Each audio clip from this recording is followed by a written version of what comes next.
पावसाचा जोर वाढला की पावसाळी सहलीचे वेध लागतात। त्यातही जवळच एखादा धबधबा असेल तर प्रवासाचे कष्ट सुद्धा वाचतात। मुंबई, ठाणे, नाशिक, सिल्वासा इतकंच काय तर गुजरात मधल्या लोकांनाही सध्या पालघर मधला एक धबधबा खुणावतोय। हा धबधबा कुठला आहे आपण पाहूया।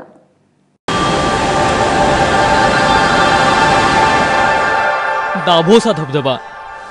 दाट धुकं, धबधबा आणि बेधुंद पाऊस अनुभवायचा असेल तर जव्हार तालुक्यातील दाभोसा धबधब्याला पर्याय नाही।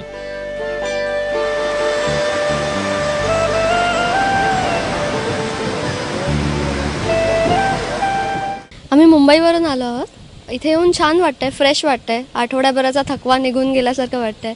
युजुअली अशी हिरवळ बघायला मिळत नाही मुंबईमध्ये। इथे येऊन छान गार हवा, सगळं चांगलं वाटतंय आणि असा धबधबा पण पाहायला मिळतो जो युजुअली मुंबईमध्ये बघायला नाही मिळणार।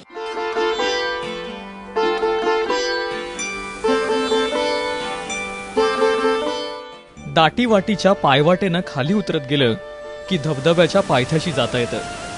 तिथं गेलं की स्वर्ग म्हणजे याच्यापेक्षा वेगळा नसतो याची जाणीव होते।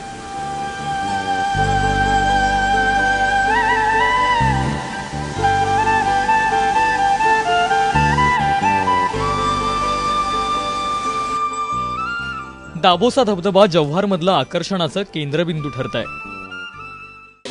हम लोग वसई से आए हैं और इधर बहुत सारा वाटरफॉल है और ये मानसून के सीज़न में ज़्यादा अच्छा लगता है और सभी ग्रीन ग्रीन है। ऊपर से ज़्यादा ऊंचे से चढ़ के नीचे आए। अभी ये सोच रहे हैं कि वापस ऊपर कैसे जाएंगे, लेकिन अभी इतना मज़ा आ रहा है तो अभी वो नहीं सोचना है और बस एंजॉय करना है। वाटरफॉल बहुत ही ऑसम है, क्लाइमेट बहुत अच्छा है। मानसून की सीज़न में यहाँ आना हक बनता है। दाभोसा धबधबा म्हणजे निसर्गाचं वैभव संपन्न रूप आहे।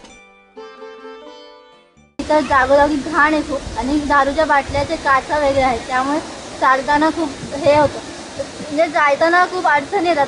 पायात काच घुसते किंवा लागतं कुठेही, त्यामुळे खूप घाणीचं वातावरण आहे। आणि जागोजागी कचरा किंवा दारूच्या बाटल्या, बियरचे टीन असे वेगळे वस्तू सापडतात जागोजागी। पावसाचा आनंद घेण्यासाठी इथं अनेक जण येत आहेत। वाढत्या गर्दीसोबत इथं दारूच्या बाटल्या, कचरा आणि घाण देखील वाढतेय।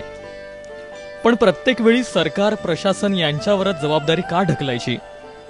पावसाळी सहलीसाठी जाताय तर किमान निसर्गाचं हेच गोजिरं रूप साजिरं कसं ठेवता येईल, आपण अनुभवलेला आनंद इतरांना कसा देता येईल याचीही काळजी आपणच घ्यायला हवी। संतोष पाटील, ABP माझा, दाभोसा धबधबा, पालघर।